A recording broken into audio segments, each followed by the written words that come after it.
It's Ryan here from RIP TV, day 2 of the indoor show. I'm at the Mountaincycle booth, and Jim and Rob are going to go through some of their new 06 product. Tell us what's going on for the next year for these guys. What's going on, guys? What's up, guys? Glad to be here. What bike do we have in front of us here, man? Bike right here is basically unnamed, yet to be determined for the name. What we're working on here is a 5-inch travel, 5-pound weight bike. What this is prototype form, and what this really signifies is a real commitment to product for Mountaincycle. Cool, yeah, so this would be a really nice all-mountain machine then. Exactly. All-day epic rides, taking it out for 30 miles type of thing, but stiff enough to have a good time on it too. You know, no noodly rear ends, which just bugged the heck out of me personally, so it's going to be good. Cool. So this looks like a pretty unique tube set. I've never really seen a bike quite like this from you guys. It is. It's a unique tube set. It is formed. It's with a special forming, a plastic forming really, where the tubes are basically pressed through plastic molds and so forth to come out with unique fixtures. And we're basically working on getting not only cool shapes, but really strong butted front and rear. So get a lot of problems sometimes with tubular designs that are formed like this is that they're hard to butt in the right places. So we're working on that. We're getting some really exciting stuff happening. The standover height's really important to all of us here. As far as the sloping top tube, you can see it's quite a bit of a slope, but we've strengthened it here with this gusset, which also looks a little bit typical Mountaincycle. All our head tube badges are formed on this, so it's super nice little look, real custom. Linkage here, no name specifically for the linkage. It is a swing arm design with a link though. And then what we've got here is this guy here stiffening this up. Very stiff ride. We've been in previous prototype designs, we were doing a couple different things with the links. Now we've got it to where it's feeling super stiff in the rear end. And we are not going to release this till it is dialed, till it is something that we feel 100% good about. It's getting there. It could be an early season release, could be a next summer release. We'll see. So the second bike we're going to look at here is the Shockwave from Mountaincycle. It's looking super hot with a crazy, crazy burnt orange paint job. Can you guys tell us a little something less superficial, get in depth a little closer? Absolutely. This bike is the Shockwave 9.5, like its brother bike right here, but this is the SL version. What we've done is knock almost a little over 3 pounds out of the weight of the frame, making it a true race bike.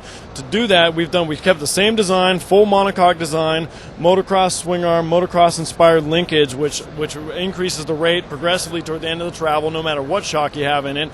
Really dials the ride. The monocoque frame design itself, super stiff, as many of our customers know and have come to expect from us.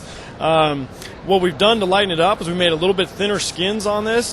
That lightened it quite a bit. We also hogged out these linkages, as you can see right down here. Hogged these out inside and out, the same with the bottom bracket assembly there.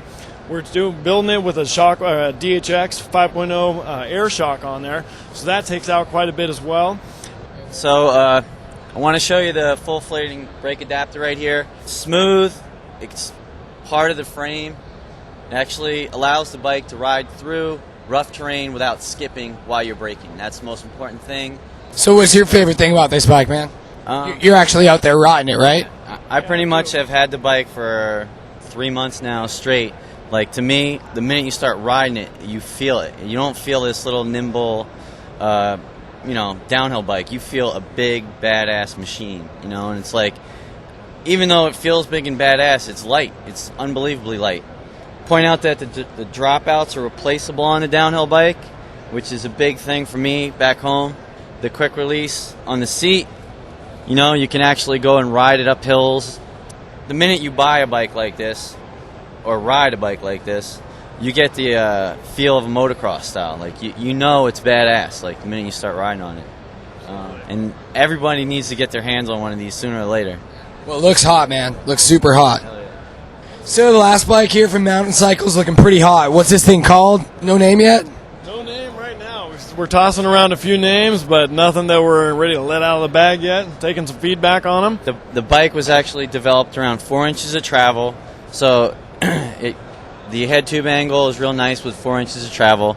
Also, it's a long-term bike ride. It's got a 1.5-inch top tube. This is a head tube. The head tube is oversized to the max right now, and with the way the bike is progressing, with the riding that's progressing off-road. And then as far as the strength of the bike, you have the oversized head tube, all oversized tubing on here. It's going to last for a long time. Looks like a fun bike to ride, man. Slide down. Yeah. You know, can't wait to get it over, you know, in the street. Other little secret sauces of the bike right here. You have a platform down here for freestyle riding. You can put a bash guard on here. And that's still in prototype stage, so it's not on there, but it's going to be, you know, developed that way. The rear swing arm of the bike is wide enough where you could stand up here to do stunts, and stiff enough to take big 360s or, you know, whatever kind of hucking you're going to do. It's way strong enough to take that. It's been developed by Landon, and Landon's been involving us with it, so it's handling our needs.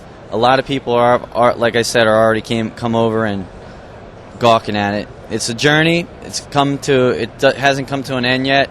It's a prototype bike, but this is where it's at. If you have skills, if you like to go ride in the woods and go to the skate parks, this is a bike you could do everything on. At this trade show is where we released it, and every single pro that I know, and you all know what I'm talking about, are sweating the bike. Cool. Thanks again, Rob, for taking us through the bikes. Absolutely, They look killer, man. Thanks, man. Definitely. We're stoked to have you guys. We knew when we had the chance to be on Pink Bike and show what's happening in Mountaincycle, the dedication to people, the product, the place we live in, the Northwest, to have this showcased on Pink Bike. Absolute privilege, if I can say that right. Thanks again, man. Peace. Thanks again, Jim. Yep.